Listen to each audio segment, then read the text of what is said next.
S T कर्मचाऱ्यांचा हा निवाराचं ठिकाण आहे, पण आपणाला हे या ठिकाणी खंडर असल्यासारखा वाटतंय। कुठल्याही क्षणी मृत्यूचं सावट आणि मृत्यूची टांगती तलवार ह्या लोकांच्या डोक्यावर आहे। खरं अनेक घटना घडून जात आहेत, पण मात्र प्रशासन का दुर्लक्षित करतो? प्रशासन का इथल्या कर्मचाऱ्यांच्या मनाशी आणि भावनेशी खेळ खेळतो? आणि म्हणून ही झालेली पडलेली जीर्ण झालेली इमारत कधीही कोसळू शकते।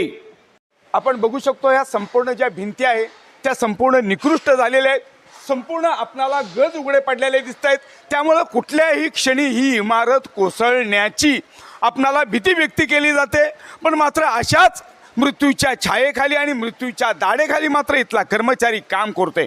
कुठलीही घटना कधी घडून जाईल हे सांगू शकत नाही। म्हणून हजारो मरणाऱ्या आमच्या एस टी कर्मचाऱ्यांच्या वर्ग इथला कामगार वर्ग एस टी कर्मचाऱ्यांच्या मनात मात्र अजून भावनेचा महापूर बघा